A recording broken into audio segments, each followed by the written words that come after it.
muslimin, sidang sholat Jumat yang dirahmati Allah Subhanahu wa ta'ala.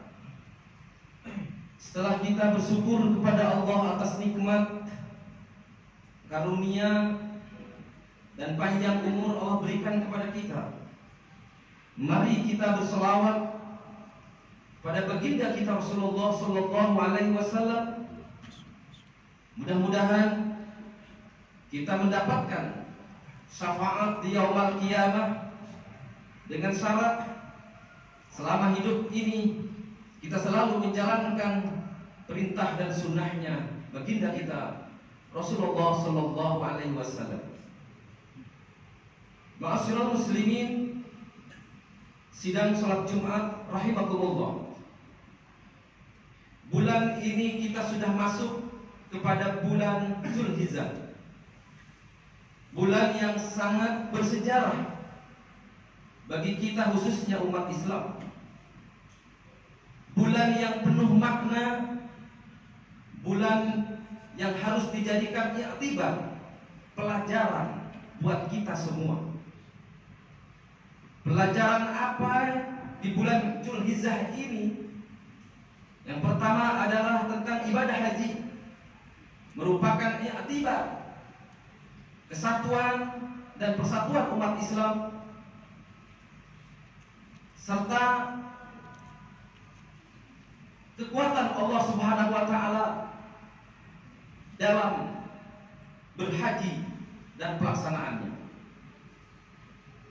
Kemudian juga di bulan ini i'tibar yang harus kita lakukan adalah pengorbanan. Kurban adalah satu ibadah kesabaran dan ketakwaan kepada Allah Subhanahu wa ta'ala. Kaum muslimin yang dirahmati Allah Subhanahu wa ta'ala,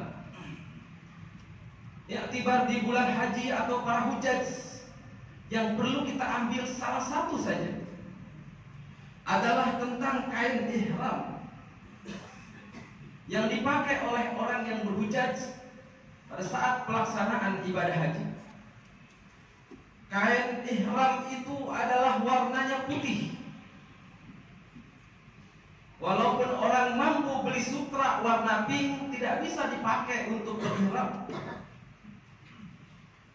Walaupun orang mampu berwarna-warna, tidak bisa dipakai untuk ihram. Kain ihram adalah warna putih. Presiden pakai warna putih. Pejabat baik kalangan tinggi maupun rendah sama saat pelaksanaan ibadah haji memakai kain ihram berwarna putih. Tidak lebih dari itu. Kalau kita ini perhatikan, i'tibar pelaksanaan ibadah haji adalah terteguh kepada kita. Saat kita nanti mati, dibungkus oleh kain putih yang bernama kain kafan. Walaupun kita kaya, tidak bisa kita memakai kain yang lain. Walaupun kita mampu untuk membeli yang berwarna-warna, tidak. Hanya 3 lapis kain kafan yang kita pakai saat kita itu nanti meninggal. Semua sama. Itulah haji, semua sama di pandangan Allah Subhanahu wa ta'ala. Kita pun sama hidup di dunia ini, saat mati tidak ada orang yang berpangkat, tidak ada orang yang hebat, tidak ada orang yang angkuh dan sombong. Saat mati tetap digotong oleh orang yang masih hidup, dibawa ke kubur. Maka pantaskah kita bertakabur saat hidup ini karena kita kaya? Maka pantaskah kita hidup ini sombong karena kita punya jabatan? Maka pantaskah kita hidup di dunia ini kemudian kita angkuh karena kita punya pangkat? Karena saat mati kita sama memakai 3 lapis kain kafan. Kaum muslimin yang dirahmati Allah Subhanahu wa ta'ala, itulah i'tibar dari pelaksanaan ibadah haji yang harus kita pikirkan. Kaum muslimin rahimakumullah, sekarang ini kita umat Islam atau bangsa Indonesia secara keseluruhan sedang dibenturkan dengan fitnah. Fitnah merajalela, dibenturkan dengan adu domba, dibenturkan dengan hal-hal yang lain. Mari kita jangan sampai terjebak atau ikut di dalamnya, karena ini adalah sudah disabdakan oleh baginda kita Rasulullah Sallallahu Alaihi Wasallam yang diriwayatkan oleh Muslim. Kata Rasulullah, badiru bil a'mali sholihah fasatakunu fitanun kaqit'il lailil mudli. Kata Rasul, cepat-cepatlah berbuat amal yang baik. Bersegeralah kita beramal yang baik, beramal soleh. Kenapa? Karena akan datang nanti satu zaman di mana itu berajalelanya fitnah dan fitnah. Kata Rasul, digambarkan kaqit'il lailil mudli, seperti potongan-potongan malam yang gelap gulita. Masih banyak sekali. Kita lihat sekarang banyak membenturkan fitnah-fitnah yang itu akan terjadi nanti kehancuran pada bangsa ini. Terus kata Rasul, yusabbihur rajulu mu'minan wa yamsi kafiran wa yamsi mu'minan wa yusabbihu kafiran. Kata Rasul, di pagi harinya ada seorang laki-laki, ada seseorang yang masih beriman kepada Allah, wa yamsi kafirun, dan sorenya dia berkafir, sorenya dia kafir, ingkar kepada Allah. Wa yamsi mu'minan, sorenya dia masih beriman, kata Rasul, ternyata dia paginya sudah kafir. Kenapa? Yabi'u dinahu bi'ardin minad dunya, dia jual agamanya karena harta dan jabatan. Dia jual agama karena pangkat dan kepopuleran. Kalau kita lihat apa yang dikatakan oleh baginda Rasul 14 abad yang lalu, terjadi sekarang. Fitnah memfitnah. Kalau kita masuk ke dalamnya berarti kita berbuat fitnah. Kalau kita ikut campur di dalamnya berarti kita terjebak dengan fitnah. Oleh karena itu, hindari ini semua. Kaum muslimin rahimakumullah, Islam ini sudah kenyang di fitnah. Agama Islam sudah kenyang di fitnah. Fitnah intoleran, fitnah radikal, fitnah teroris. Rasanya kita umat Islam ini sudah kenyang terhadap fitnah-fitnah itu. Islam sudah dituduh dengan radikal. Radikal yang mana ajaran Islamnya kalau kita lihat? Islam mengajarkan ta'muruna bil ma'ruf wa tanhauna 'anil munkar. Islam mengajak kepada kebaikan dan mencegah kepada keburukan. Berarti kalau ada orang yang menuduh radikal, gampang untuk menyebutnya dan untuk menilainya. Siapa yang membalikkan ayat ini adalah radikal. Kalau Islam memerintahkan ta'muruna bil ma'ruf, mengajak kepada kebaikan, maka kalau ada orang mengajak kepada kejahatan, mengajak kepada dendam, mengajak kepada fitnah, mengajak kepada domba, dia itu adalah radikal. Islam tidak mengajak seperti itu. Islam ingin kedamaian. Kaum muslimin yang dirahmati Allah Subhanahu wa ta'ala, kita kembali lagi kepada diri kita hidup di dunia ini. Orang yang berbuat fitnah, orang yang membuat mengadu domba kepada kita, karena bangsa ini untuk maju tidak oleh satu orang atau satu golongan.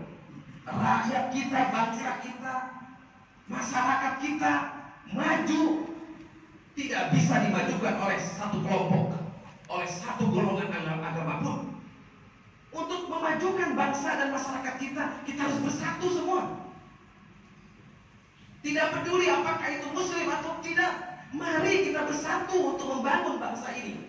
Kalau kita masih dendam mendendam, masih fitnah memfitnah, masih menyalahkan, tidak akan maju bangsa ini. Yang ada adalah kehancuran.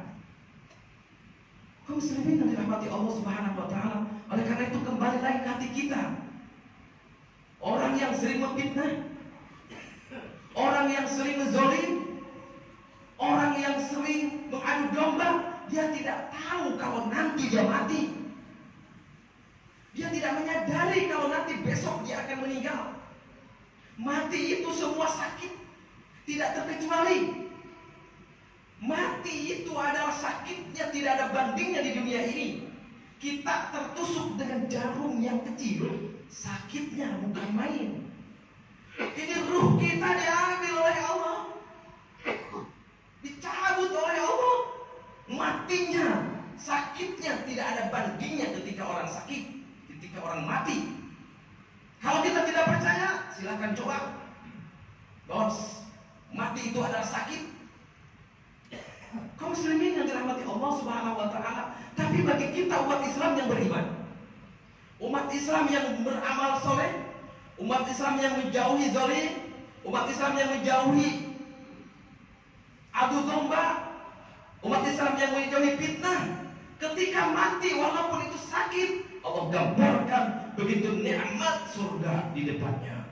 Sakitnya yang tadi bukan main akan hilang ketika Allah menggambarkan ketika kita mati dicabut roh kita, surga yang begitu nikmat. Kaum muslimin yang dirahmati Allah Subhanahu wa taala. Makanya Imam Al-Ghazali di dalam kitabnya Ihya Ulumuddin, mati itu adalah merupakan kelezatan yang luar biasa bagi orang yang beriman dan beramal soleh. Mati itu adalah suatu nikmat yang luar biasa, kata Imam Al-Ghazali, kalau kita memiliki amal ibadah yang baik di dunia ini. Kaum muslimin yang dirahmati Allah Subhanahu wa taala. Oleh karena itu mari kita sama-sama ingin saat kita mati itu Allah gambarkan di depan kita. Pada saat kita sakaratul maut, Allah gambarkan dan perlihatkan kepada kita bukan jurang neraka yang diperlihatkan oleh Allah, tapi raudhah min riyadil jannah, yaitu taman-taman surga yang diperlihatkan oleh Allah kepada orang yang beramal soleh. Kaum muslimin yang dirahmati Allah Subhanahu wa taala. Jadi mati itu adalah sakit yang tidak ada bandingnya. Kalau kita contohkan sekarang, seorang ibu yang melahirkan, dia berjuang keluar keringat, tegang badannya semua. Dia menahan sakit saat dia mengeluarkan sang bayi. Tapi ketika sang bayi ada di gendongannya, kemudian dia menangis, sakit yang luar biasa saat mengeluarkan itu hilang ketika dia menggendong sang bayi. Begitu menangis, hilang. Kenapa? Karena ada kebahagiaan yang penuh setelah dia sakit itu. Kita lihat para hujjaj yang melaksanakan ibadah haji di tanah suci. Mereka berjuang dengan panas yang 40 derajat lebih. Panasnya bukan main. Kaki kita melepuh, bibir pecah, menahan panas. Dinginnya bukan main kalau cuaca 0 derajat. Tapi mereka berjuang semua. Kenapa? Ada harapan bahwa nanti Allah balas hajinya itu dengan jannah. Al-hajju mabrur laisa lahu ila jannah. Ingin haji yang baik yang diterima oleh Allah, karena haji yang diterima oleh Allah tidak ada balasannya ila jannah kecuali surga dari Allah Subhanahu wa taala. Panas terik tidak ada masalah, dingin menggigil tak berarti, karena harapannya adalah surga di depannya. Itulah kenikmatan Allah berikan kepada orang yang punya keyakinan. Masyaallah muslimin rahimakumullah. Kenikmatan yang kita yakinkan adalah ketika kita mengeluarkan kurban. 4 juta kita keluarkan untuk beli kambing dengan hati yang beriman. Tidak ada artinya itu, karena harapannya adalah nanti di surga dia akan mendampingi kebaikan-kebaikannya. Keyakinan dulu yang harus kita tanamkan, bukan uang nilai yang kita pikirkan, tapi keyakinan bahwa segala kepahitan itu pasti ada balasan dari Allah Subhanahu wa taala. Mudah-mudahan khutbah yang singkat ini ada manfaatnya. Mudah-mudahan kita selalu dibimbing oleh Allah dengan taufik dan hidayahnya. Mudah-mudahan kita dijauhkan dari segala fitnah, sehingga kita nanti saat dipanggil oleh Allah Subhanahu wa taala, kita berdoa, mudah-mudahan Allah gambarkan kenikmatan surga kepada kita, sehingga kita mendapatkan kebaikan. Amin ya rabbal alamin.